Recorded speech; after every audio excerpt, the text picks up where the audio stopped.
Hello everyone, welcome to genius IAS. जो हम current affair series कर रहे हैं उसमें हम ये अप्रैल मंथ के करंट अफेयर कवर करेंगे इस लेक्चर में। अगर आप 2024 में यूपीएससी या कोई भी स्टेट पीसीएस एग्जाम दे रहे हैं तो ये करंट अफेयर्स आपके लिए काफ़ी इंपॉर्टेंट है।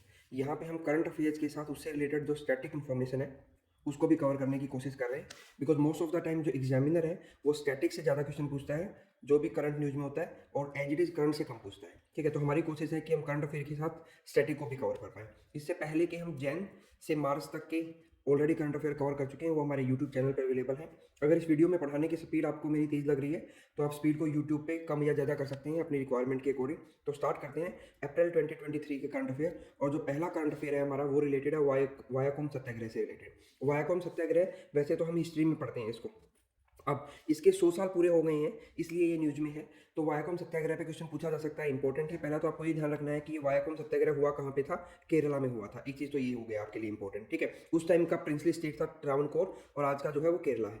दूसरा ये किस चीज़ से रिलेटेड था, टेम्पल एंट्री मूवमेंट से रिलेटेड था। अगर आपसे पूछ लिया जाए वायाकॉम सत्याग्रह किस चीज़ से रिलेटेड था तो टेम्पल एंट्री मूवमेंट से रिलेटेड था। क्या होता था, जो अपर कास्ट पीपल थे या जो ब्राह्मण पीपल्स थे वो नॉन ब्राह्मण्स को एंट्री अलाउड नहीं करते थे टेम्पल्स के अंदर, या लोअर कास्ट जो पीपल थे उनको एंट्री अलाउड नहीं होती थी टेम्पल्स के अंडर में। ठीक है, तो एक तरह से एंटी कास्ट स्ट्रगल मूवमेंट भी था और इसको टेम्पल एंट्री मूवमेंट के नाम से भी जाना जाता है। इस पे यूपीएससी ऑलरेडी क्वेश्चन पूछ चुकी है, तो स्टेट पीसीएस के क्वेश्चन पूछने के चांसेस वैसे भी बढ़ जाते हैं। ठीक है, और क्या आपको ध्यान रखनी है, आपको ध्यान रखना है कि इसका पाइनियर कौन था, मेन पर्सन कौन था जो इस मूवमेंट से रिलेटेड था। तो मेन पर्सन थे के कलप्पन, और के कलप्पन को केरला का गांधी भी बोला जाता है। आपको ये भी ध्यान रखना है, केरलाज गांधी बोला जाता है इनको। ठीक है, ये इस मूवमेंट के पाइनियर थे। अब जो यूपीएससी ने इस पे क्वेश्चन पूछा था, उन्होंने पूछा था कि महात्मा गांधी ने इसमें पार्टिसिपेट किया था नहीं किया था, तो महात्मा गांधी ने 1925 में इसमें पार्टिसिपेट किया था। ठीक है, 1924 में महात्मा गांधी ने एक आईएनसी के सेशन के प्रेसिडेंट बने थे, इंडियन नेशनल कांग्रेस के। 1924 के बेलगांव सेशन के, ये हम ऑलरेडी कवर भी कर चुके हैं पहले के कन्फ्रेंस में। ठीक है, तो 1925 में महात्मा गांधी ने इसको ज्वाइन किया था, और महात्मा गांधी के आने के बाद इस मूवमेंट को बाद में विड्रॉ कर लिया गया था एक एग्रीमेंट होने के बाद। ठीक है, एंट्री टेम्पल एंट्री को अलाउड कर दिया गया था और इसको विड्रॉ कर दिया गया। तो महात्मा गांधी ने इस मूवमेंट में पार्टिसिपेट किया था, ये आपको ध्यान रखना है। हमने करीबन 5-6 टाइप के क्वेश्चन कवर किए हैं जो इस मूवमेंट से रिलेटेड आपसे पूछे जा सकते हैं। नेक्स्ट न्यूज में चलते हैं।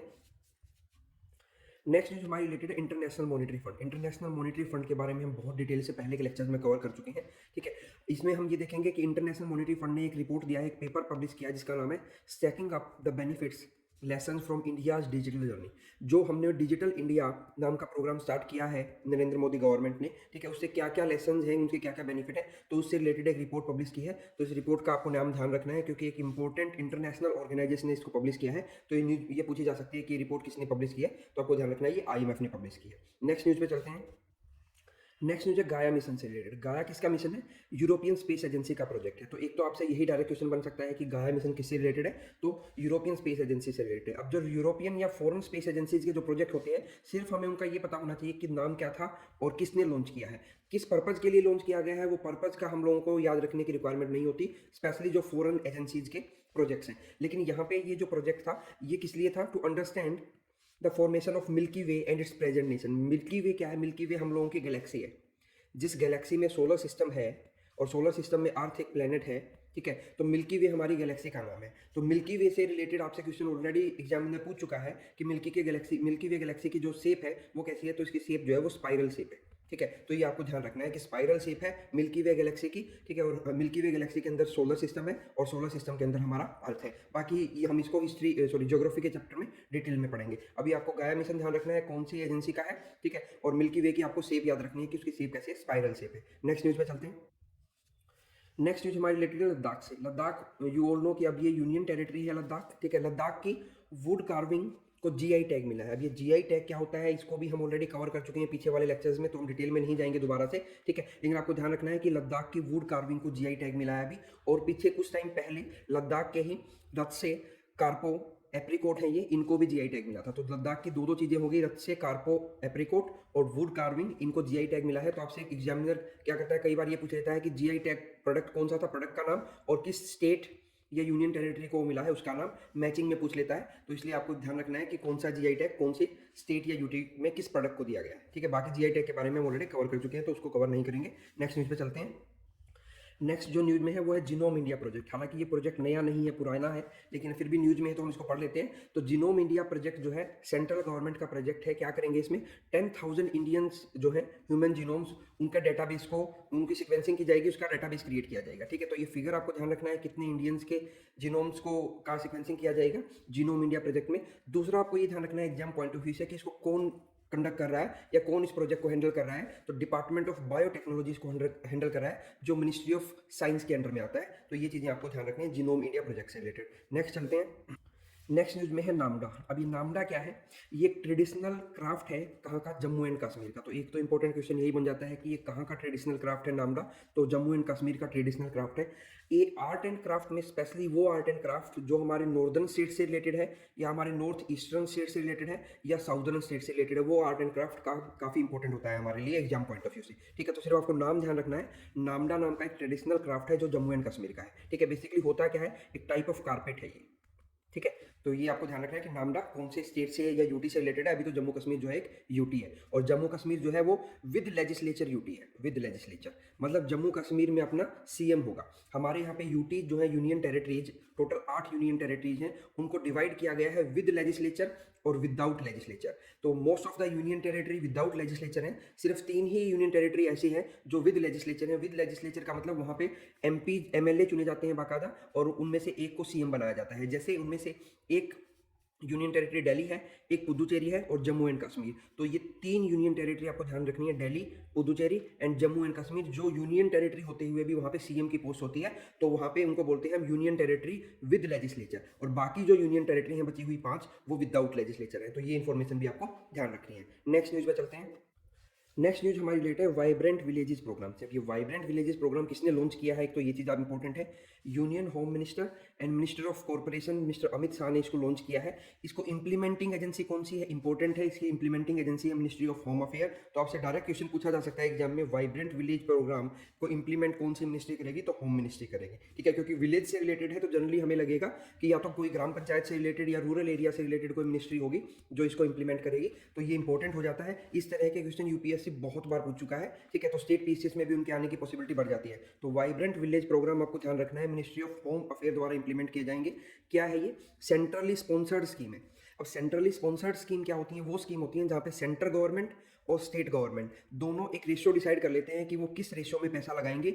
इस रेशियो में सपोज एक्स रेशियो में पैसा जो है वो सेंट्रल गवर्नमेंट की तरफ से आएगा, और वाई रेशियो का पैसा जो है वो स्टेट गवर्नमेंट पे करेगी। ठीक है, जनरली ये रेशियो 60-40 होता है, और हिली एरिया या फिर नॉर्थ ईस्टर्न स्टेट के लिए जनरली ये रेशियो 90:10 होता है। 60:10 का मतलब है 60% पैसा पूरी स्कीम का सेंट्रल गवर्नमेंट देती है, 40% स्टेट गवर्नमेंट देती है, और 90% सेंट्रल गवर्नमेंट देगी हिली एरिया में या नॉर्थ ईस्टर्न स्टेट्स में, और 10% जो है वो स्टेट गवर्नमेंट देती है। तो इस तरह की स्कीम जहाँ पे दोनों मिलकर पैसा लगाते हैं उसको बोलते हैं सेंट्रली स्पॉन्सर्ड स्कीम। ठीक है, और जहाँ पे पूरा का पूरा पैसा सेंट्रल गवर्नमेंट लगाती है उनको बोलते हैं सेंटर सेक्टर स्कीम। ठीक है, तो सेंटर सेक्टर स्कीम और सेंटर स्पॉन्सर्ड स्कीम के बीच में डिफरेंस आपको पता होना चाहिए। इसमें क्या क्या जाएगा, स्कीम में कॉम्प्रीहेंसिव डेवलपमेंट की जाएगी 2967 विलेजेस की, situated at the northern border in the state of Arunachal Pradesh, Sikkim, Uttarakhand, Himachal Pradesh and the UT of Ladakh. तो यहाँ पे इन सभी स्टेट्स और यूटी में मिला के 2967 विलेजेस का टोटल डेवलपमेंट किया जाएगा।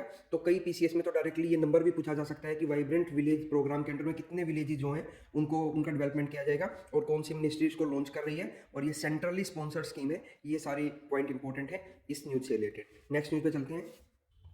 नेक्स्ट न्यूज है हमारी डोगरी लैंग्वेज से रिलेटेड। ठीक है, Dogri is an Indo Aryan language primarily spoken in the Jammu Kashmir region, Jammu region of Jammu and Kashmir. तो पहला इंपॉर्टेंट क्वेश्चन तो यहीं पे बन जाता है कि डोगरी कहाँ की लैंग्वेज है, कहाँ पे बोले जाने वाली लैंग्वेज है, तो जम्मू एंड कश्मीर में बोले जाने वाली लैंग्वेज है। दूसरा क्वेश्चन ये बनेगा कि ये इंडिया की 22 ऑफिशियल लैंग्वेज जो है उनमें से एक लैंग्वेज है। टोटल 22 ऑफिशियल लैंग्वेज है इंडिया में, जो 8th शेड्यूल में लिखी हुई है। हमारा 8th शेड्यूल है, इंडियन कॉन्स्टिट्यूशन में टोटल 12 शेड्यूल्स हैं, उनमें से जो 8th शेड्यूल है उसमें ये लिखा गया है कि इंडिया में टोटल 22 ऑफिशियल लैंग्वेजेज हैं। ठीक है, उनमें से एक डोगरी है। ये लैंग्वेज 2003 तक 22 नहीं थी, 2003 तक ये लैंग्वेज सिर्फ 18 थी, लेकिन 92nd कॉन्स्टिट्यूशनल अमेंडमेंट एक्ट किया गया था 2003 में। 2003 में 92nd कॉन्स्टिट्यूशनल अमेंडमेंट एक्ट किया गया था, इंपॉर्टेंट है एग्जाम पॉइंट ऑफ व्यू से, जहाँ पे 4 लैंग्वेजेस को ऐड किया गया था ऑफिशियल लैंग्वेज के तौर पे। वो थी बोडो, डोगरी, मैथाली एंड संथाली। ठीक है, तो ये 4 लैंग्वेज को ऐड किया गया था 92nd कॉन्स्टिट्यूशनल अमेंडमेंट एक्ट से रिलेटेड 2003 में जो किया गया था हमारे 8th शेड्यूल में। अब टोटल 22 ऑफिशियल लैंग्वेज हैं। ठीक है, आप लोग 91st कॉन्स्टिट्यूशनल अमेंडमेंट एक्ट भी पढ़ना, वो भी इंपॉर्टेंट है। ठीक है, कैबिनेट से रिलेटेड है वो। ठीक है, वो भी इंपॉर्टेंट है, आपको वो भी पढ़ना है। देन अभी फिलहाल डोगरी न्यूज में क्यों है, क्योंकि first edition of Dogri version of constitution of India जो है वो लॉन्च किया गया है यूनिवर्सिटी ऑफ जम्मू कश्मीर में। ठीक है, तो ये पॉइंट भी हमारे लिए इंपॉर्टेंट है। डोगरी कहाँ की लैंग्वेज है वो भी इंपॉर्टेंट है, और ऑफिशियल लैंग्वेज से रिलेटेड जो इन्फॉर्मेशन मैंने आपको दी है ये भी सारी की सारी इंपॉर्टेंट है, एग्जाम पॉइंट ऑफ व्यू से इंपॉर्टेंट है। ठीक है, मैंने आपको बार बार बोल रहा हूँ कि आपको इन वीडियोस को देख के नोट्स बनाने पड़ेंगे, क्योंकि लास्ट टाइम जब आप रिवीजन करोगे 1 वीक रह जाएगा एग्जाम से पहले, तो उस टाइम पे वीडियो देखना पॉसिबल नहीं हो पाएगा। उस टाइम पे आप जो शॉर्ट नोट्स बनाओगे उन्हीं से काम चलेगा। नेक्स्ट न्यूज पे चलते हैं। नेक्स्ट न्यूज हमारे नेबरिंग कंट्री चाइना से रिलेटेड है। तो China has reported the first death from H3N8 bird flu. तो अभी यहाँ पे क्वेश्चन ये बनेगा, एग्जामिनर आपसे डायरेक्ट ये पूछ सकता है कि ये H3N8, पहला तो ये पूछ सकता है कि कौन से कंट्री में इसकी वजह से पहली डेथ हुई है। दूसरा ये बन सकता है कि ये है क्या, तो ये बर्ड फ्लू है, तो आपको ये बर्ड फ्लू है ये ध्यान रखना है। चाइना में इससे पहली डेथ हुई है ये ध्यान रखना है। ठीक है, तो ये दो ही इन्फॉर्मेशन इंपॉर्टेंट है हमारे लिए इस न्यूज में। नेक्स्ट न्यूज में चलते हैं। नेक्स्ट न्यूज हमारी रिलेटेड है रीजनल पोल्यूशन रिस्पॉन्स एक्सरसाइज से रिलेटेड। ये रीजनल पोल्यूशन रिस्पॉन्स एक्सरसाइज जो है किसने लॉन्च किया है, एक तो ये इंपॉर्टेंट है इंडियन कोस्टल गार्ड ने लॉन्च किया है। दूसरा ये इसलिए इंपॉर्टेंट है कि ये ऑयल एक्सप्लोरेशन जो कंपनीज हैं उनसे कई बार ऑयल स्पिल हो जाता है, काफ़ी सारा ऑयल जो है वो समुद्र में या ओशियंस में गिर जाता है। ठीक है, जिससे मैराइन पोल्यूशन होता है। तो उसकी प्रिपेयरनेस को देखने के लिए कि अगर कोई भी ऑयल स्पिल हो जाता है किसी भी सी में, ठीक है, या ओशियन में, तो उसको कैसे हैंडल किया जा सकता है, कितना जल्दी हैंडल किया जा सकता है, उससे रिलेटेड है ये हमारी इंडियन कोस्ट गार्ड की exercise, regional pollution response exercise. तो आपको ध्यान रखना है एक्सरसाइज का नाम, किसने लॉन्च की है और इसका पर्पज क्या है, ये आपको तीनों चीजें ध्यान रखनी है। जहां पे मैं आपको बताऊं कि पर्पज आपको याद रखना है वहीं पे रिक्वायरमेंट है, अदरवाइज उसका कॉस्ट बेनिफिट एनालिसिस नहीं होगा। अगर आप बहुत ज़्यादा पढ़ लोगे तो उसमें उसका भी कॉस्ट बेनिफिट एनालिसिस नहीं होगा। मतलब कि आपको लिमिटेड पढ़ना है और उसको बार बार रिवाइज करना है, तभी जाके एग्जाम को क्रैक किया जा सकता है। नेक्स्ट न्यूज पे चलते हैं। नेक्स्ट न्यूज हमारी रिलेटेड है साइक्लोन इल्सा से। तो इंपॉर्टेंट है, साइक्लोन जो है वो काफ़ी इंपॉर्टेंट होते हैं एग्जाम पॉइंट ऑफ व्यू के लिए। ये कैटेगरी 5 का स्ट्रॉम है। ठीक है, तो ये कैटेगरी तो हमें ध्यान नहीं रखनी होती, वैसे कैटेगरी का मतलब है जितनी ज़्यादा कैटेगरी होगी उतना ही स्ट्रॉन्ग साइक्लोन होगा। ठीक है, रिसेंटली ये कहाँ पे आया है, वेस्टर्न ऑस्ट्रेलिया में आया है। तो आपको नाम ध्यान रखना है, साइक्लोन इल्सा कहाँ पे आया है वो ध्यान रखना है, ऑस्ट्रेलिया में आया है। ठीक है, साइक्लोन बेसिकली होते क्या है, साइक्लोन जो होते हैं लार्ज एयर मास होते हैं that rotate around a strong centre of low atmospheric pressure. Low atmospheric pressure का सेंटर होता है, उसके चारों तरफ स्ट्रॉन्ग रोटेटिंग एयर मास होता है, उसको हम साइक्लोन बोलते हैं। बहुत डिटेल में नहीं जाएंगे, ज्योग्राफी में पढ़ेंगे साइक्लोन। अभी आपको सिर्फ इतना ध्यान रखना है, साइक्लोन एक स्ट्रॉन्ग लार्ज एयर मास होता है जो रोटेट करता है, और उसका जो सेंटर होता है उसमें एटमॉस्फेरिक प्रेशर जो है वो लो होता है। ये चीज़ आपको ध्यान रखनी है। अब जो साइक्लोन होते हैं उनके अलग अलग नाम जो होते हैं, तो हम वो अलग अलग नाम देखेंगे। तो एक तो हो गया साइक्लोन, दूसरा हम साइक्लोन्स को हरिकेन्स के नाम से भी जानते हैं, तीसरा हम उनको टाइफून्स के नाम से भी जानते हैं। ठीक है, तो ये क्या है, साइक्लोन्स क्या है, हरिकेन्स क्या है, टाइफून्स क्या हैं तो ये सारे के सारे साइक्लोन, लेकिन अलग अलग प्लेस पे इनके अलग अलग नाम होते हैं। साइक्लोन जो नाम है वो लगभग इंडियन ओशियन में होता है, होने वाले कोई भी ऐसा जो लार्ज एयर मास उठता है जिसका लो एटमॉस्फेरिक प्रेशर होता है, अगर वो इंडियन ओशन में ऐसा हुआ है तो उसको हम साइक्लोन बोल देते हैं। वही चीज़ अगर वेस्ट में होती है यानी अटलांटिक ओशन में होती है, अटलांटिक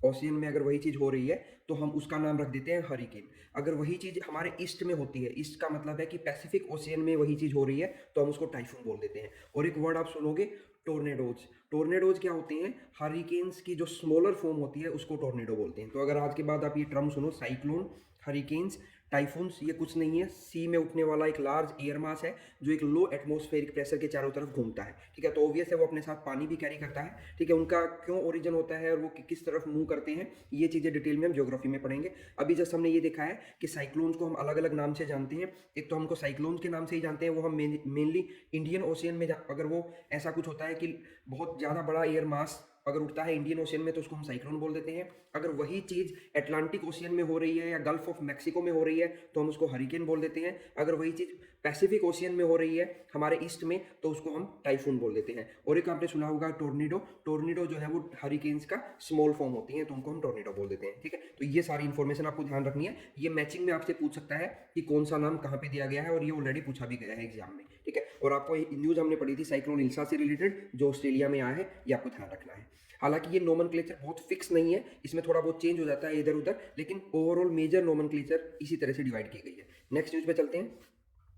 नेक्स्ट न्यूज में है वेदन थलंग बर्ड सेंचुरी, अगर आपसे पूछ लिया जाए कि ये वेदांथालंग बर्ड सेंचुरी कहाँ पे है, तो तमिलनाडु में है। तमिलनाडु की और भी दो बर्ड सेंचुरीज के बारे में डिस्कस किया गया है, काराइवती सेंचुरी और कोंथुकुलम बर्ड सेंचुरी। ठीक है, ये आपको ध्यान रखना है। एंड पुलिकट बर्ड सेंचुरी, ये जो है सारी की सारी बर्ड सेंचुरी जो है वो तमिलनाडु के अंदर है, ये आपको ध्यान रखना है। अब यहाँ पे पुलिकट का जिक्र हुआ है, तो पुलिकट लेक के बारे में यूपीएससी ऑलरेडी क्वेश्चन पूछ चुका है कि पुलिकट लेक जो है वो कितने स्टेट्स के बीच में है, तो ये दो स्टेट के बीच में है, तमिलनाडु और आंध्र प्रदेश के बॉर्डर पे ये लेक सिचुएटेड है, इसको पुलिकट लेक बोलते हैं। ठीक है, तो इस पर ऑलरेडी यूपीएससी क्वेश्चन पूछ चुका है, तो ये हमारे लिए इंपॉर्टेंट है। बाकी आपको बहुत सारी बर्ड सेंचुरी है इंडिया में, लेकिन जो बर्ड सेंचुरी न्यूज में रहती हैं तो उनके बारे में पूछा जा सकता है कि वो कौन से स्टेट में है, तो ये बर्ड सेंचुरीज के नाम आपको ध्यान रखने हैं। नेक्स्ट न्यूज पे चलते हैं। नेक्स्ट न्यूज पे है बूजी ब्रिज।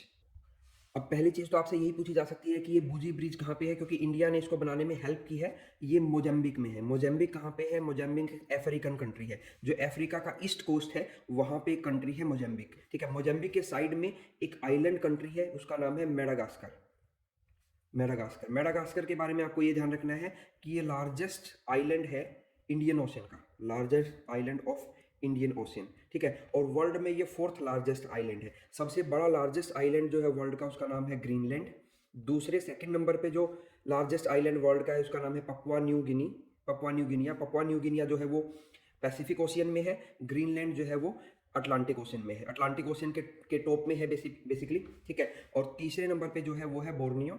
बोर्नियो जो है वो भी पैसिफिक ओशियन में है। ठीक है, तो ये अगर सीक्वेंसिंग आप ध्यान रख पाओ, वर्ल्ड के 4 सबसे बड़े आइलैंड कौन कौन से हैं? Greenland, Papua New Guinea, Borneo और मेडागास्कर। और मेडागास्कर जो है वो अफ्रीका के कोस्ट के बराबर पैरेलल में है और इंडियन ओशियन में है, और इंडियन ओशियन का लार्जेस्ट आइलैंड है। वर्ल्ड का लार्जेस्ट आइलैंड पूछ लिया जाए तो वो ग्रीनलैंड है। ठीक है, इसके साइड में ही मोजाम्बिक नाम की कंट्री है, जहां पे टीका बुजा नोवा सफोला रोड प्रोजेक्ट के तहत, इस रोड प्रोजेक्ट के तहत इंडिया ने एक ब्रिज बनाया है, ब्रिज बनाने में हेल्प की है, जिसका नाम है बूजी ब्रिज। तो एग्जामिनर आपसे इतना ही पूछेगा कि ये बूजी bridge was some time in news, तो ये कौन सी कंट्री में है? ये मोजाम्बिक में है। बहुत ज़्यादा प्रोजेक्ट के डिटेल में जाएंगे, इसकी पॉसिबिलिटी बहुत कम है। या आपसे ये पूछ सकता है कि मोजाम्बिक कौन से कॉन्टिनेंट की कंट्री है, तो ये अफ्रीकन कॉन्टिनेंट की कंट्री है। ठीक है, आपको जो करना है वही करना है। मोजाम्बिक की कैपिटल क्या है ये देखना है, क्योंकि जो सिटीज या जो कंट्री न्यूज में होती हैं बहुत अनकॉमन कंट्रीज होती हैं, उनकी कैपिटल्स कई बार पूछ ली जाती हैं। स्पेसिफिकली यूपीपीसीएस ऐसा काम करता है। ठीक है, तो इस मोजाम्बिक की कैपिटल क्या है वो आपको पढ़नी है कि मोजाम्बिक की कैपिटल कौन सी है।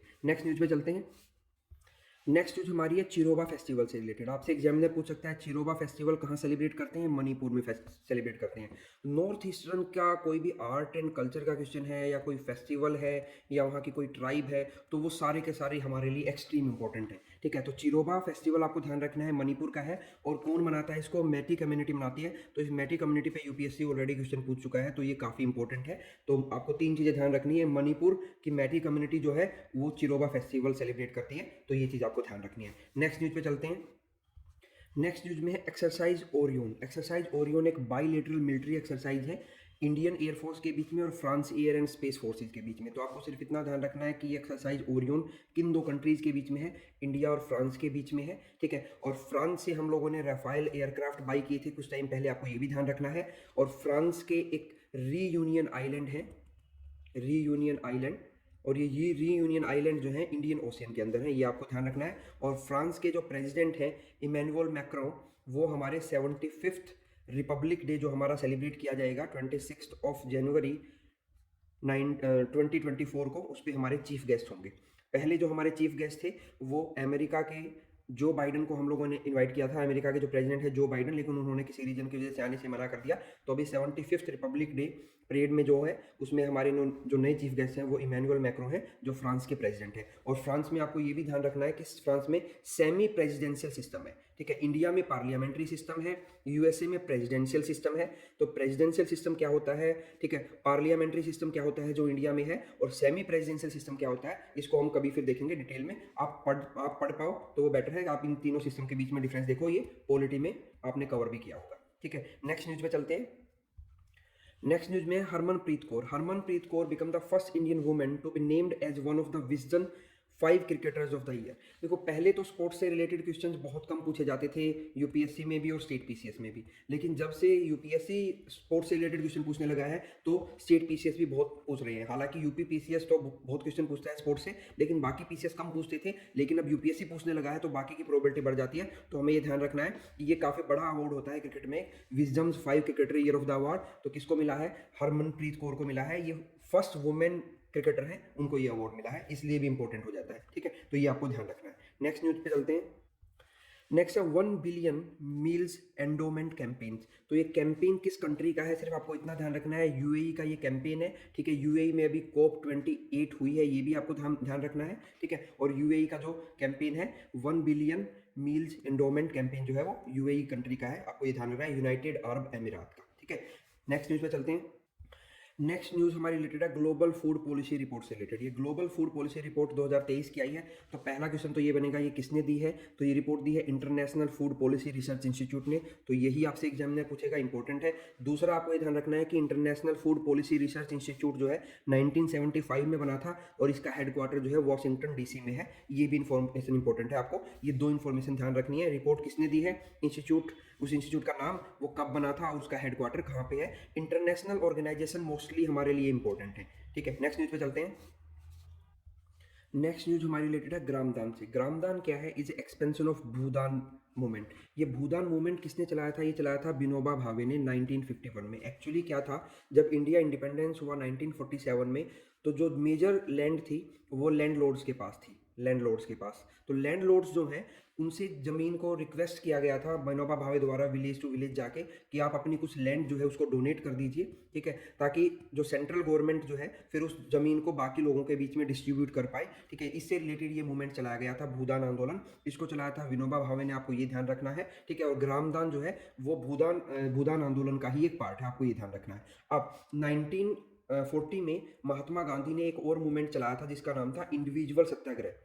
तो महात्मा गांधी का जो इंडिविजुअल सत्याग्रह था 1940 में चलाया गया था। कई बार एग्जाम में पूछा जाता है उसमें फर्स्ट सत्याग्रही कौन थे। तो पहले सत्याग्रही जो थे वो विनोबा भावे थे, ये आपको ध्यान रखना है। दूसरे सत्याग्रही जो थे वो जवाहरलाल नेहरू थे, और थर्ड सत्याग्रही जो थे वो विनोबा भावे थे, विनोबा भावे। ठीक है, तो ये तीन का नाम आपको ध्यान रखना है। Sorry, third was Brahmadatt, Brahmadatt. ठीक है, थर्ड वाज ब्रह्मदत्त। ठीक है, तो ये क्योंकि इससे रिलेटेड है विनोबा भावे से, तो इसलिए मैंने इसको कवर कर लिया। पहली चीज़ तो आपको ध्यान रखनी है, ग्राम आंदोलन जो है, भूदान मूवमेंट जो चलाया गया था, जो मैंने आपको बताया कि लैंड के डिस्ट्रीब्यूशन के लिए एक मूवमेंट था जिसको विनोबा भावे ने लीड किया था, 1951 में चलाया गया था। और दूसरा विनोबा भावे से रिलेटेड आपको ये ध्यान रखना है कि महात्मा गांधी ने 1940 में एक इंडिविजुअल सत्याग्रह चलाया था। तो उस इंडिविजुअल सत्याग्रह में पहले सत्याग्रही जो थे वो विनोबा भावे थे, सेकंड सत्याग्रही जो थे वो जवाहरलाल नेहरू थे, और थर्ड सत्याग्रही जो थे वो ब्रह्मदत्त थे। ये तीनों पूछे गए हैं एग्जाम में क्वेश्चन, इसलिए मैंने इनको कवर किया है। ठीक है, अदरवाइज आपको लगेगा कि हमने थर्ड तक क्यों कवर किया, क्योंकि फर्स्ट भी पूछा गया है एग्जाम में, सेकंड भी पूछा गया है और थर्ड भी पूछा गया है। नेक्स्ट न्यूज में चलते हैं। नेक्स्ट न्यूज हमारी रिलेटेड है, India's external affair minister S Jaishankar co chaired 4th India CARICOM ministerial meeting. तो हमारे लिए इंपॉर्टेंट ये है कि ये कैरिकॉम क्या है। कैरिकॉम क्या है? करेबियन कम्युनिटी का फुल फॉर्म, कैरिकॉम का फुल फॉर्म है करेबियन कम्युनिटी। 15 मेंबर स्टेट्स की ये कम्युनिटी है जो अमेरिका और अटलांटिक ओशियन में कुछ कंट्रीज हैं, उन 15 कंट्रीज का एक समूह है जिसको हम कैरिकॉम बोलते हैं। जैसे हम लोगों ने G7 पढ़ा, G20 पढ़ा, ठीक है, ब्रिक्स है, ठीक है, SCO पढ़ा हम लोगों ने, वैसे ही कैरिकॉम है। तो कैरिकॉम के बारे में आपको ध्यान रखना है, करेबियन कम्युनिटीज का एक करेबियन कम्युनिटी है, 15 मेंबर कंट्री है इसके अंदर। मेंबर कंट्रीज याद रखने की आपको जरूरत नहीं है। कहाँ पे है ये अटलांटिक ओशियन में है मोस्ट ऑफ द कंट्रीज। ठीक है, और अक्रॉस द अमेरिका। ठीक है, अब इसमें आपको मेन चीज आपको ये ध्यान रखनी है कि हेडक्वार्टर कहाँ पे है कैरिकॉम का। जो ये कैरिकॉम जो ऑर्गेनाइजेशन है उसका हेडक्वार्टर है जॉर्ज टाउन में, और ये जॉर्ज टाउन कहाँ है? ये गयाना में है, गयाना। तो जॉर्ज टाउन गयाना में हेडक्वार्टर है कैरिकॉम का। कैरिकॉम करेबियन कम्युनिटी को बोलते हैं, 15 मेंबर हैं इसके अंदर टोटल, और ये अटलांटिक ओशियन में है। इतनी इन्फॉर्मेशन आपको ध्यान रखनी है। 1973 में ये बना था। ठीक है, एक पॉलिटिकल और इकोनॉमिक यूनियन है, इनकी तरह ही, सभी की तरह ही ये भी एक यूनियन है कुछ कंट्रीज का। नेक्स्ट न्यूज पे चलते हैं। नेक्स्ट है वर्ल्ड बैंक न्यूज में। वर्ल्ड बैंक को भी हम ऑलरेडी कवर कर चुके हैं बहुत डिटेल में। तो वर्ल्ड बैंक ने अभी एक रिपोर्ट दी है, वर्ल्ड डेवलपमेंट रिपोर्ट। तो वर्ल्ड डेवलपमेंट रिपोर्ट अगर पूछ ली जाए किसने दी है, तो वर्ल्ड बैंक ने दी है। आपके लिए यही इंपॉर्टेंट है, आपको सिर्फ इतना ही ध्यान रखना है। नेक्स्ट न्यूज पे चलते हैं। नेक्स्ट न्यूज में है नागर्नो काराबाख रीजन। ये नागर्नो काराबाख रीजन कहाँ पे है, ये इंपॉर्टेंट है। यहाँ है ये नागर्नो काराबाख रीजन, बेसिकली इन दो कंट्रीज के बीच में, अजरबैजान अजरबैजान और आर्मेनिया के बीच में, ठीक है। ये सेंट्रल एशिया में एक कंट्री है अजरबैजान और आर्मेनिया। इन दो कंट्रीज के बीच में एक लैंडलॉक्ड रीजन है ये, ठीक है, मतलब दोनों तरफ से लैंड से घिरा हुआ रीजन है। आर्मेनिया और अजरबैजान के बीच में फाइट रहती है इस रीजन को लेके, ठीक है। तो आपको इस रीजन का नाम ध्यान रखना है और ये कहाँ पे है वो ध्यान रखना है। It is landlocked mountainous area in the south Caucasus. Caucasus Caucasus जो है ये माउंटेन्स हैं यहाँ पे, ठीक है। तो इसके साउथ में है, कैकाकस माउंटेन्स के साउथ में है नगर्नो कारबाख रीजन। किन दो कंट्रीज के बीच में है ये आपको ध्यान रखना है। नेक्स्ट चलते हैं। नेक्स्ट आपको दो चीज़ ध्यान में रखनी है, नामसाई डिक्लेरेशन और दूसरा Gopinath बारडोलियो sub committee. Gopinath बारडोलियो sub committee और नामसाई डिक्लेरेशन ये किस चीज़ से रिलेटेड है? ये बॉर्डर डिस्प्यूट सेटलमेंट से रिलेटेड है अरुणाचल प्रदेश और आसाम के बीच में। आसाम और अरुणाचल प्रदेश इंडिया के दो स्टेट्स के बीच में बॉर्डर डिस्प्यूट से रिलेटेड दो एक कमेटी और एक डिक्लेरेशन आपको ध्यान रखनी है। बहुत डिटेल में पढ़ने की जरूरत नहीं, सिर्फ आप इतना ध्यान रखना, आपसे पूछ लिया जाए नामसाई डिक्लेरेशन किससे रिलेटेड है या गोपीनाथ बारडोलोई सब कमेटी किससे रिलेटेड है, तो ये बॉर्डर इशू से रिलेटेड है अरुणाचल प्रदेश और आसाम के। सिर्फ यही हमारे लिए इंपॉर्टेंट है। नेक्स्ट न्यूज़ पे चलते हैं। नेक्स्ट न्यूज हमारी एक पुरानी सेंसस से रिलेटेड है। मिनिस्ट्री ऑफ जल शक्ति ने एक पहली सेंसस कंडक्ट की थी वाटर बॉडीज़ की इंडिया में 2018-19 में, उससे रिलेटेड है, ठीक है। क्योंकि ये वाटर बॉडीज़ अभी न्यूज़ में है तो इसलिए हम ये देख रहे हैं। तो पहली चीज़ तो आपको डेफिनेशन पता होनी चाहिए, वाटर बॉडी की डेफिनेशन क्या है, ठीक है। A water body is a structure used for storing water for various purposes including irrigation, domestic drinking, industrial, pisciculture, recreation, religious and ground water recharge. तो इनमें से किसी के लिए भी अगर वाटर स्टोर किया जाता है तो उसको हम वाटर बॉडी बोलेंगे। तो आपको डेफिनेशन ध्यान रखनी है वाटर बॉडी की। दूसरा आपको ध्यान रखना है कि सेंसस ने रिवील किया था, मतलब बताया था कि total more than 2.4 million water bodies हैं इंडिया में, ठीक है। और सबसे ज़्यादा वाटर बॉडी जो है वो साउथ 24 परगना नाम की एक जगह पे है और ये जगह वेस्ट बंगाल में है, ठीक है। तो ये दो तीन चीज़ें आपको वाटर बॉडीज से रिलेटेड ध्यान रखना है। वाटर बॉडीज की सेंसस कौन कंडक्ट करता है? मिनिस्ट्री ऑफ जल शक्ति। पहली सेंसस कंडक्ट की थी 2018-19 के अंदर। वाटर बॉडी की डेफिनेशन क्या है और वाटर बॉडीज कितनी है इंडिया में और सबसे ज़्यादा वाटर बॉडीज कहाँ पे है, ये सारी इंफॉर्मेशन आपको ध्यान रखनी है। नेक्स्ट चलते हैं। नेक्स्ट न्यूज में है गुची।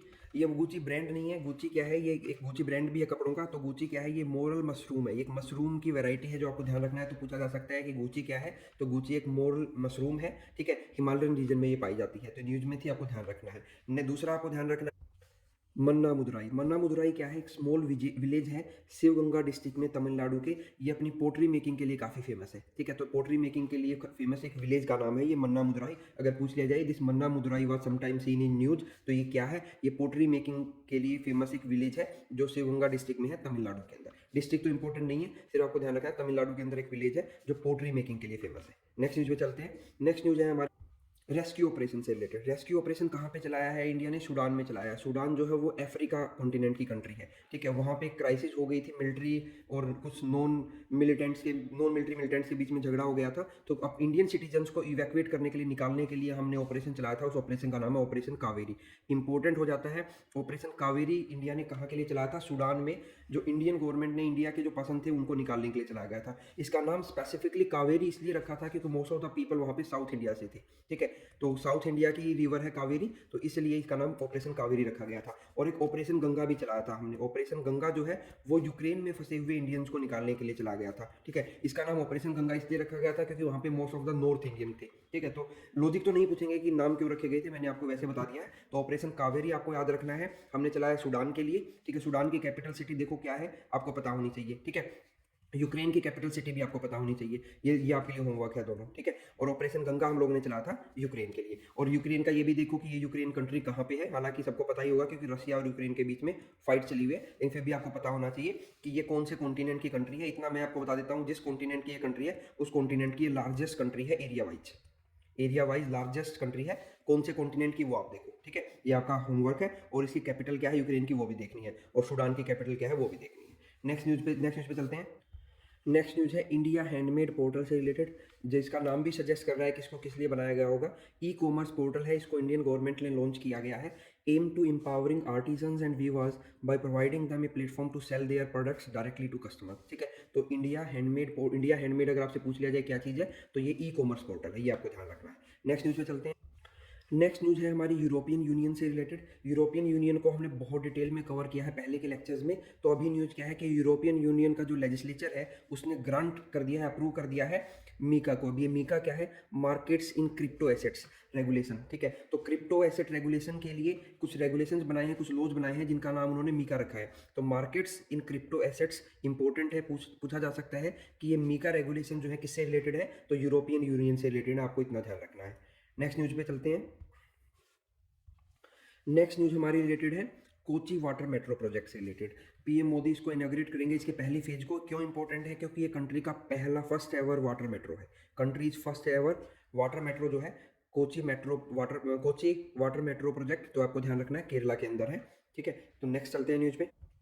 नेक्स्ट न्यूज़ पे है बासवा जयंती। बासवा जयंती, पहली बात तो आपको ये पता होना चाहिए कि कर्नाटक में लिंगायत नाम की एक कम्युनिटी है जो पीछे कुछ टाइम में रिजर्वेशन के लिए भी फाइट कर रही थे। जैसे हरियाणा में जाट कम्युनिटी रिजर्वेशन चाह रही थी, महाराष्ट्र में मराठा कम्युनिटी, ठीक है, राजस्थान में गुर्जर कम्युनिटी। तो हालांकि ये अपने अपने एरिया की डोमिनेंट कम्युनिटीज़ है। ऐसे ही लिंगायत कम्युनिटी जो है वो कर्नाटका की रिजर्वेशन चाह रही थी। तो लिंगायत कम्युनिटी कौन से स्टेट की, आपको ये पता होना चाहिए। वहाँ पे बासवा जयंती सेलिब्रेट की गई है। ये सेलिब्रेट की गई है to commemorate the birth anniversary of Basavanna. तो ये बासवाना जो है लिंगायत कम्युनिटी के एक लीडर थे। ठीक है, उनकी बर्थ एनिवर्सरी को सेलिब्रेट करने के लिए ये जयंती मनाई गई है। तो हमारे लिए इंपॉर्टेंट जयंती नहीं है, हमारे लिए इंपॉर्टेंट है लिंगायत कम्युनिटी कहाँ की है? कर्नाटका की है। और इस पर्सन का नाम बासवाना, ये लिंगायत कम्युनिटी से बिलोंग करते थे। ये बात आपको पता होनी चाहिए। ठीक है, नेक्स्ट न्यूज़ पे चलते हैं।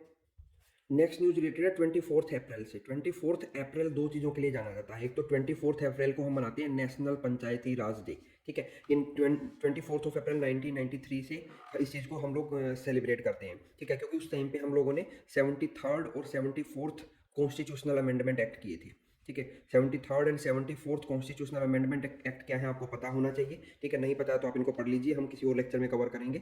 दूसरा, ये 24 अप्रैल इंपॉर्टेंट है केशवानंद भारती रूलिंग के लिए। ये सुप्रीम कोर्ट का एक डिसीजन था जिसको हम केशवानंद भारती रूलिंग के नाम से जानते हैं, जो 1973 में हुआ था। बेसिकली हुआ क्या था इससे? बेसिक स्ट्रक्चर डॉक्ट्रिन का एक प्रिंसिपल आया था। बेसिक स्ट्रक्चर डॉक्ट्रिन का प्रिंसिपल ये बोलता है कि जो इंडिया का कॉन्स्टिट्यूशन है उसका एक बेसिक स्ट्रक्चर है, एक बेसिक ढांचा है। तो हमारी पार्लियामेंट जो है वो कोई भी चेंज कर सकती है हालांकि कॉन्स्टिट्यूशन में, लेकिन जो भी चेंज करेगी हमारी पार्लियामेंट कॉन्स्टिट्यूशन में, उससे हमारे कॉन्स्टिट्यूशन का बेसिक स्ट्रक्चर डिमोलिश नहीं होना चाहिए। ठीक है, उससे रिलेटेड एक ये रूलिंग दी गई थी सुप्रीम कोर्ट के द्वारा, जिसको हम केशवानंद भारती रूलिंग के नाम से जानते हैं। तो ये भी 24 अप्रैल 1973 को दी गई थी। बाकी डिटेल में बेसिक स्ट्रक्चर डॉक्ट्रिन क्या है इसको हम किसी और लेक्चर में पढ़ेंगे। नेक्स्ट न्यूज़ पे चलते हैं।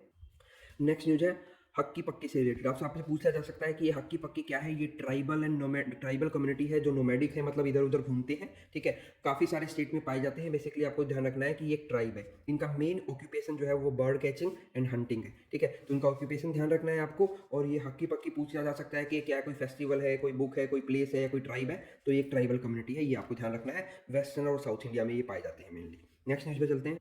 नेक्स्ट न्यूज है एक 400 ईयर ओल्ड डेनिस फोर्ट से रिलेटेड है, थारंगम बड़ी में। ये थारंगम बड़ी जो है ट्रेंक्यूबार में है। ट्रेंक्यूबार जो है वो तमिलनाडु में है। ठीक है, तो न्यूज क्या है? बेसिकली जो डेनिस ईस्ट इंडिया कंपनी आई थी इंडिया में रूल करने के लिए, ठीक है, उनका जो पहला हेडक्वार्टर था वो ट्रेंक्यूबार में था। ट्रेंक्यूबार जो है वो तमिलनाडु में है। जैसे ब्रिटिश ईस्ट इंडिया कंपनी आई थी, उनका पहला जो उन्होंने अपनी पहली फैक्ट्री बनाई थी, वैसे तो बोलते हैं वो सूरत में बनाई थी, लेकिन एक्चुअल में सूरत की फैक्ट्री 1613 में बन के स्टार्ट हुई थी। लेकिन उससे पहले मसूलीपट्टनम की फैक्ट्री बन के तैयार हो गई थी। मसूलीपट्टनम जो है ये साउथ में है। ठीक है, तो मसूलीपट्टनम की फैक्ट्री 1611 में बन के तैयार हो गई थी। इसी तरह से जो पोर्तुगीज आए थे इंडिया में, पोर्तुगीज ने अपनी पहली फैक्ट्री जो बनाई थी वो कैलीकट में बनाई थी।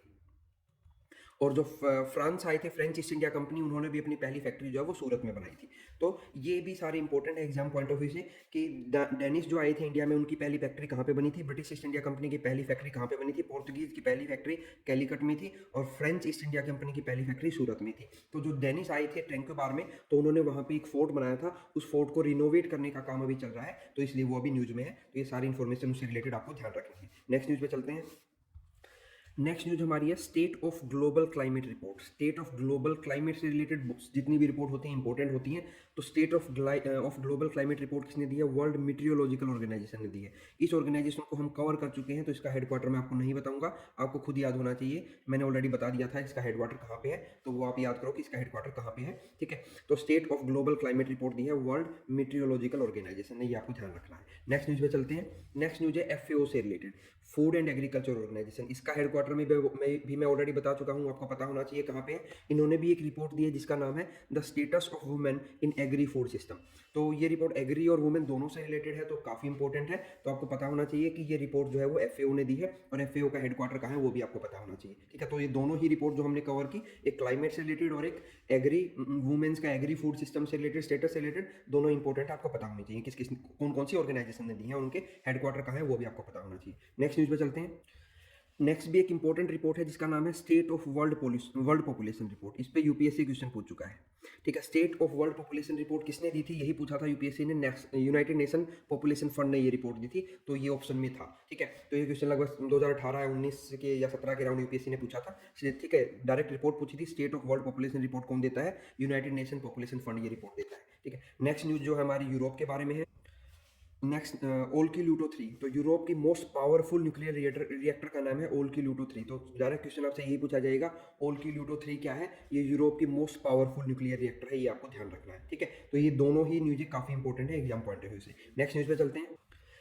नेक्स्ट हमारी न्यूज रिलेटेड है असिस्टेड रिप्रोडक्टिव टेक्नोलॉजी से रिलेटेड, एआरटी। तो आपसे एग्जाम्पल सिंपल पूछेगा कि जो एआरटी रिपोर्ट है ये किससे रिलेटेड है? ये इनफर्टिलिटी ट्रीटमेंट से रिलेटेड है, जिसको विट्रो फर्टिलाइजेशन के थ्रू, इन विट्रो फर्टिलाइजेशन के थ्रू जो है वो ट्रीट किया जाता है। तो एआरटी फुल फॉर्म पता होना चाहिए, assisted reproductive technology which commonly use to treat infertility through vitro fertilisation, या इन विट्रो फर्टिलाइजेशन भी बोल देते हैं, उसके लिए ये टेक्नोलॉजी यूज होती है, आपको ये पता होना चाहिए। नेक्स्ट न्यूज पे चलते हैं।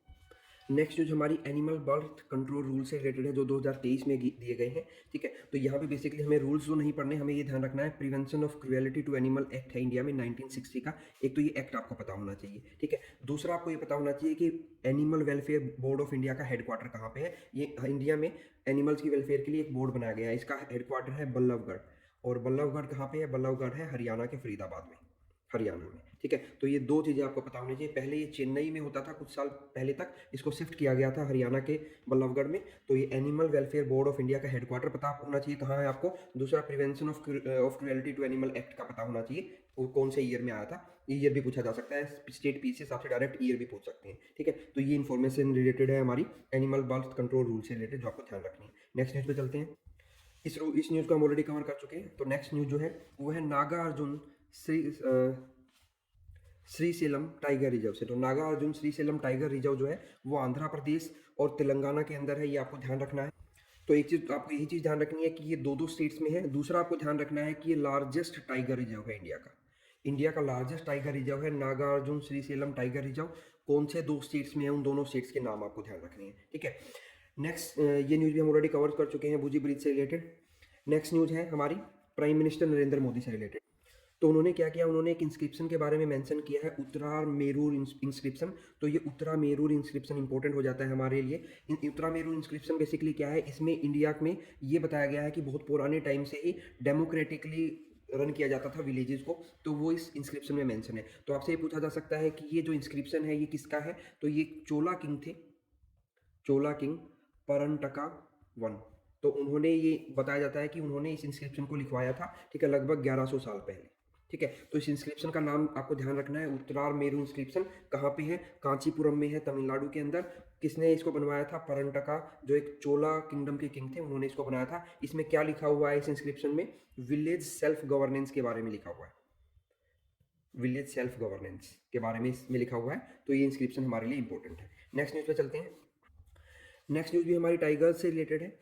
एक रिपोर्ट आई है जिसने रिवील किया है 2002 में जो टाइगर्स की 2022 में टाइगर्स की पॉपुलेशन जो है 3167 हो गई है। 2006 में ये फिगर 1411 था। ठीक है।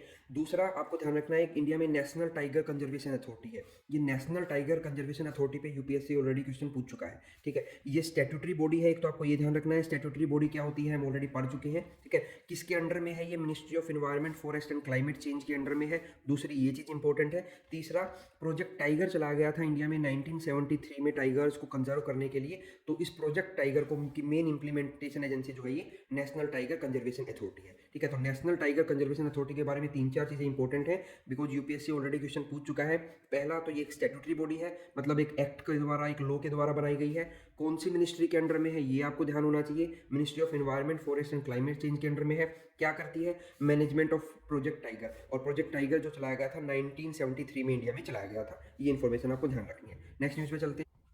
नेक्स्ट भी काफ़ी इंपॉर्टेंट न्यूज़ है, the state energy efficiency index से रिलेटेड है। ये स्टेट एनर्जी एफिशिएंसी इंडेक्स कौन देता है, इसको दो एजेंसीज मिलकर देती हैं, bureau of energy efficiency BEE and alliance for energy efficiency economy. अब ये दो एजेंसीज हैं, ये मिलके रिपोर्ट देती हैं स्टेट एनर्जी एफिशिएंसी इंडेक्स। तो ये तो आपको ये ध्यान रखना है कि इस इंडेक्स को कौन देता है। दूसरा, ब्यूरो ऑफ एनर्जी एफिशिएंसी, ये एक स्टैट्यूटरी बॉडी है, ये बनाई गई थी हमारे एनर्जी कंजर्वेशन एक्ट के द्वारा। एनर्जी कंजर्वेशन एक्ट बना था इंडिया में, 2001 में आया था, उसके अंतर्गत या उसके अंडर में ब्यूरो ऑफ एनर्जी एफिशिएंसी बनाई गई है, और ये मिनिस्ट्री ऑफ पावर के अंडर में काम करती है।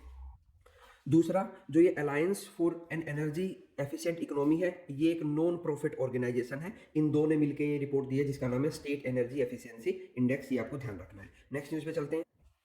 नेक्स्ट हमारी न्यूज़ फिर से यूरोपियन स्पेस एजेंसी से रिलेटेड है। उन्होंने एक मिशन लॉन्च किया जिसका नाम है जूस। जूस की फुल फॉर्म है the Jupiter IC moons explorer. ठीक है, तो आपको ये ध्यान रखना है कि ये जो जूस मिशन है ये यूरोपियन स्पेस एजेंसी का है। ठीक है, और ये किसके लिए है, जुपिटर के लिए। इससे पहले जुपिटर के लिए नासा एक मिशन लॉन्च कर चुकी है जिसका नाम है जूनो। ठीक है, अब हम कुछ इंडियन स्पेस रिसर्च ऑर्गेनाइजेशन के मिशन भी देख लेते हैं। इंडियन स्पेस रिसर्च ऑर्गेनाइजेशन का हेडक्वार्टर बेंगलुरु में है, 1969 में ये बनी थी, और पहला जो स्पेसक्राफ्ट इन्होंने बनाया था उसका नाम था आर्यभट्टा। और आर्यभट्टा जो है हम लोगों ने 1975 में लॉन्च किया था, लेकिन इसको लॉन्च हम लोगों ने रसिया की हेल्प से किया था, ये आपको ध्यान रखना है। अब हम लोगों का एक वीनस मिशन है, वीनस मिशन, जिसको हम शुक्रयान भी बोल देते हैं, शुक्रयान मिशन। ठीक है, जो वीनस प्लेनेट के लिए है ऑब्वियसली।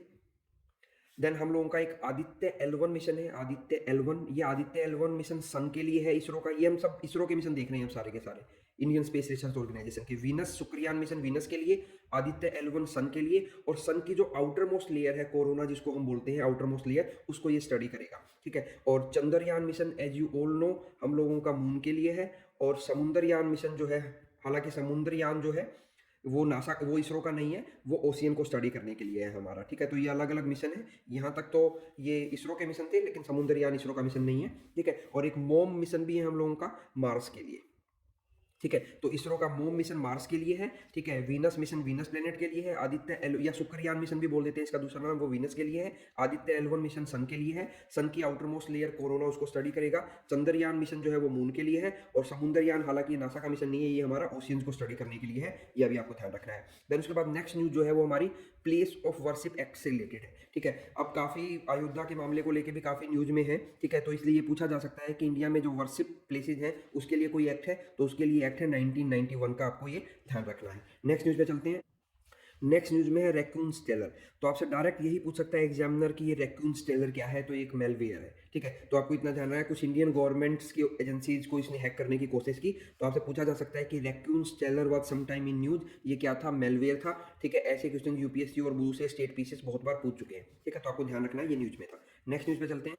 नेक्स्ट न्यूज पे है अक्सा मॉस्क। अक्सा मॉस्क जो है ये पूछा जा सकता है कि ये कहाँ पे है, तो ये जेरूसलम में है, और अभी ये वाला एरिया जो है जेरूसलम का, ये इजराइल के अंडर में है। ठीक है, तो ये मॉस्क जो है इजराइल कंट्री में है। ठीक है, इजराइल की कैपिटल क्या है आपको पता होना चाहिए, हम ऑलरेडी कवर कर चुके हैं। ठीक है, इजराइल और पैलेस्टीन के बीच में कन्फ्लिक्ट रहता है, हम उसको भी ऑलरेडी कवर कर चुके हैं। पैलेस्टाइन की कैपिटल जो है वो जेरूसलम है, और इजराइल की कैपिटल आपको पता होनी चाहिए क्या है, वो हम ऑलरेडी कवर कर चुके हैं। यहाँ पे न्यूज जो थी अल अक्सा मॉस्क को लेके थी, तो आपसे डायरेक्ट क्वेश्चन पूछा जा सकता है कि अल अक्सा मॉस्क कहाँ पे है, तो वो इजराइल कंट्री में, ये आपको ध्यान रखना है। नेक्स्ट न्यूज पे चलते हैं। नेक्स्ट न्यूज है हमारी इंटरनेशनल रिन्यूएबल एनर्जी एजेंसी। अब इसका हेडक्वार्टर कहाँ है ये भी मैं ऑलरेडी कवर कर चुका हूँ, तो आपको पता होना चाहिए, ठीक है। नहीं है तो आप दोबारा से रिवाइज कीजिए और नोट्स बनाइए, मैं साथ साथ बोलता हूँ और चेक कीजिए कि कहाँ पे है, ठीक है। कहीं यूएई में तो नहीं है, और यूएई में भी कौन सी जगह पे वहाँ पे देखिए, ठीक है। इन्होंने एक रिपोर्ट दी है जिसका नाम है world energy transition outlook 2023 report. Important report है, ठीक है। किसने दी है डायरेक्ट पूछा जा सकता है आपसे, इंटरनेशनल रिन्यूएबल एनर्जी एजेंसी ने दी है। दूसरी न्यूज है हमारी ऑस्ट्रेलिया से रिलेटेड। ऑस्ट्रेलिया ने कुछ नए लॉ बनाए हैं, ये एड्रेस करते हैं जेंडर पे गैप को, कि जो मैन और वुमेन के बीच में जो पेइंग गैप है उसको एड्रेस करने के लिए। तो डायरेक्ट पूछा जा सकता है जेंडर पे गैप जो लॉज हैं वो किस कंट्री ने बनाए हैं, तो वो ऑस्ट्रेलिया ने बनाए हैं। नेक्स्ट न्यूज पे चलते हैं। नेक्स्ट न्यूज है हमारी फिनलैंड से रिलेटेड। फिनलैंड नेटो का मेंबर बन गया है। फिनलैंड एक यूरोपियन कंट्री है, ये आपको ध्यान रखना है, यूरोप कॉन्टिनेंट की कंट्री है, ठीक है। और उसकी कैपिटल है हेलसिंकी, हेलसिंकी, ठीक है। तो फिनलैंड नेटो का लेटेस्ट मेंबर बन गया है। नेटो क्या है, नॉर्थ एटलांटिक ट्रीटी ऑर्गेनाइजेशन, ठीक है। ये एक ऑर्गेनाइजेशन जो 1949 में बनी थी। क्यों बनी थी, यूएसएसआर आप सब लोगों ने सुना होगा, union of Soviet socialist Republic इसकी फुल फॉर्म है। ये बना था 1992 में। 1992 में रसिया और 14 अलाइड कंट्रीज ने मिलकर यूएसएसआर बनाया था। अब ये यूएसएसआर और यूएसए के बीच में हमेशा एक पावर स्ट्रगल चलता था कि कौन वर्ल्ड को रूल करेगा। यूएसए के अंदर कैपिटलिज्म था, कैपिटलिज्म, और यूएसएसआर के अंदर कम्युनिज्म था, ठीक है। ये दोनों दो फिलोसफी है। कम्युनिज्म ये बोलता है कि कोई भी प्राइवेट प्रॉपर्टी नहीं होगी, मतलब कि कोई भी प्रॉपर्टी जो है किसी भी कंट्री में वो किसी इंडिविजुअल के नाम पे नहीं होगी। जबकि कैपिटलिज्म जो है वो प्राइवेट प्रॉपर्टी को फेवर करता है, ठीक है। दो फिलोसफीज हैं, इनको हम फिर कभी डिटेल में पढ़ेंगे। लेकिन यूएसएसआर और यूएसए दो अपोजिट फिलोसफीज पे बनी हुई ये कंट्रीज हैं, तो इनके बीच में पावर स्ट्रगल चलता रहता था। तो उस पावर स्ट्रगल्स में यूएसएसआर को बीट करने के लिए या यूएसएसआर से अपने आप को प्रोटेक्ट करने के लिए यूएसए और उसके कुछ अलाइड कंट्रीज ने मिलकर एक ग्रुप बनाया जिसका नाम रखा गया NATO, North Atlantic Treaty Organization. ये एक मिलिट्री ऑर्गेनाइजेशन था, आपको ये भी ध्यान रखना है, मिलिट्री ऑर्गेनाइजेशन था, ठीक है, जो यूएसएसआर से प्रोटेक्ट करने के लिए था। अब एक साइड हो गया नेटो, तो दूसरी तरफ यूएसएसआर ने अपनी अलाइड कंट्रीज के साथ मिलकर एक पैक्ट किया जिसको हम वॉर्सो पैक्ट के नाम से जानते हैं, वॉर्सो पैक्ट। तो ये वॉर्सो पैक्ट और नाटो, तो इन दो ग्रुप्स के बनने के बाद स्टार्ट हुआ था कोल्ड वॉर, जो आपने सुना भी होगा कि कोल्ड वॉर स्टार्ट हुआ था। तो ये कोल्ड वॉर स्टार्ट हुआ था 1955 में। 1955 में बना था वॉर्सो पैक्ट, और 1949 में जो था वो नेटो बना था। ये दोनों ग्रुपिंग थे, ये यूएसए और उसकी अलाइड कंट्रीज का ग्रुपिंग, ये यूएसएसआर और उसकी अलाइड कंट्रीज का ग्रुपिंग। तो इन दोनों के बीच में एक कोल्ड वॉर चला। यार कोल्ड वॉर में बर्लिन वॉल बनी थी। बर्लिन जो है वो कैपिटल है जर्मनी की, तो एक बर्लिन वॉल बनाई गई थी सॉरी। तो ये बर्लिन वॉल से इस तरफ नेटो कंट्रीज का रूल था, या नेटो कंट्रीज थी, और इस तरफ इससे सारे यूएसएसआर और उसकी अलाइड कंट्रीज थी जिन्होंने वॉर्सो पैक्ट साइन किया था। पैक्ट बेसिकली ये थे कि ये सब कंट्रीज एक दूसरे का साथ देंगी अगर यूएसएसआर ने अटैक किया, और वॉर्सो पैक्ट में ये था कि ये एक दूसरे का साथ देंगी अगर नेटो कंट्रीज ने अटैक किया। तो ये दोनों एक दूसरे के आमने सामने थे काफी टाइम तक, 1955 से 1989 तक। तो इस पीरियड को हम कोल्ड वॉर के नाम से जानते हैं। कोल्ड वॉर इसलिए क्योंकि कोई भी ऐसा वॉर नहीं स्टार्ट हुआ दोनों तरफ से, लेकिन दोनों की सेनाएं जो है वो आमने सामने थी। तो बर्लिन वॉल बनाई गई एक बीच में। तो ये बर्लिन वॉल का डिसइंटीग्रेशन हुआ था 1989 में, इसका डिसइंटीग्रेशन हो गया था, इस बर्लिन वॉल को तोड़ दिया गया था। बर्लिन वॉल ने क्या किया था, जर्मनी को दो हिस्सों में डिवाइड कर दिया था, वेस्ट जर्मनी और ईस्ट जर्मनी, ठीक है। तो ईस्ट जर्मनी वाला जो पोर्शन था वो यूएसएसआर और उसकी अलाइड कंट्रीज के साथ था, और वेस्ट जर्मनी वाला जो पोर्शन था वो नेटो कंट्रीज के साथ था। तो ये बर्लिन वॉल फॉल हुई थी 1989 में, आपको ये भी ध्यान रखना है। और उसके बाद यूएसएसआर का डिसइंटीग्रेशन हो गया, मतलब यूएसएसआर टूट गया और उसमें रसिया सबसे बड़ा कंट्री बनकर निकला 1991 में, ठीक है। तो ये नाटो से रिलेटेड कुछ फैक्चुअल इन्फॉर्मेशन है जो मैंने अभी शेयर किया आपके साथ, ठीक है। नेक्स्ट न्यूज पे चलते हैं।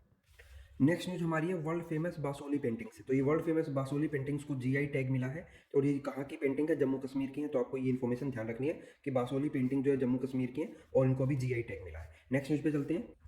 नेक्स्ट न्यूज है हमारी बाइलेटरल एयर एक्सरसाइज से रिलेटेड, जिसका नाम है कोप इंडिया। तो कोप इंडिया बाइलेटरल एक्सरसाइज हुआ है इंडिया और यूएसए के बीच में, आपको इसका नाम ध्यान रखना है। नेक्स्ट न्यूज में है माउंट किलिमंजारो। माउंट किलिमंजारो जो है वो साउथ अफ्रीका में है, ठीक है। न्यूज क्या है वो हमें ध्यान नहीं रखना, सिर्फ इतना ध्यान रखना है कि माउंट किलिमंजारो पूछा जा सकता है आपसे कि साउथ अफ्रीका में है, तंजानिया नाम की कंट्री में, और ये अफ्रीका की हाईएस्ट पीक है, ठीक है। तो इसके साथ साथ हम ये देख लेते हैं कि वर्ल्ड के अलग अलग कॉन्टिनेंट में कौन कौन सी हाईएस्ट पीक है, ठीक है। स्टार्ट कर लेते हैं अफ्रीका के साथ। तो अफ्रीका की हाईएस्ट पीक किलिमंजारो हो गई, ठीक है। अब बात करते हैं यूरोप कॉन्टिनेंट की हाईएस्ट पीक कौन सी है। तो यूरोप की हाईएस्ट पीक है माउंट एल्ब्रस।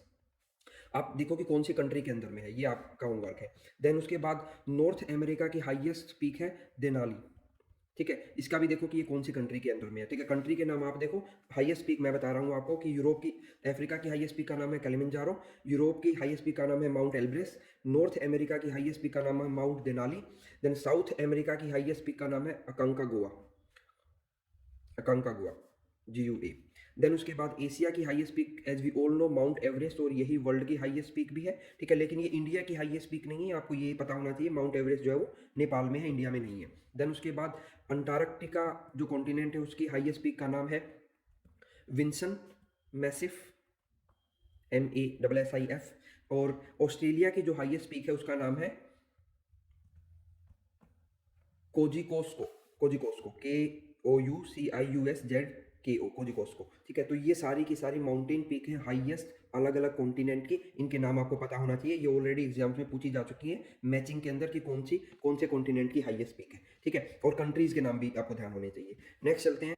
नेक्स्ट जो न्यूज हमारी ईजू ओगासवरा ट्रेंच से रिलेटेड है। ट्रेंच क्या होती है ये हम ऑलरेडी कवर कर चुके हैं जब हमने मैरियाना ट्रेंच पढ़ा था, और ये ट्रेंच भी मैरियाना ट्रेंच के पास में ही है, ठीक है। तो आपको सिर्फ इतना पता होना चाहिए ये पैसिफिक ओशियन में है, जापान के पास में, और वहीं पे मैरियाना ट्रेंच भी है। मैरियाना ट्रेंच के बारे में हम ऑलरेडी पढ़ चुके हैं, ठीक है। तो ये ट्रेंच न्यूज में थी, तो आपको पता होना चाहिए इस ट्रेंच की लोकेशन क्या है, जनरली ऐसे क्वेश्चन पूछ लिए जाते हैं एग्जाम में। नेक्स्ट पे चलते हैं। नेक्स्ट न्यूज में है Eravikulam national park. Eravikulam national park, जो जितने भी नेशनल पार्क हैं जो भी न्यूज में होते हैं वो इंपॉर्टेंट होते हैं हमारे लिए। तो इराविकुलम नेशनल पार्क जो है वो केरला में है, ठीक है, इसको आपको ध्यान रखना है कि ये नेशनल पार्क आपसे पूछ लिया जाए कहाँ पे है, तो केरला में है। नेक्स्ट न्यूज़ भी हमारी नेशनल पार्क से ही है।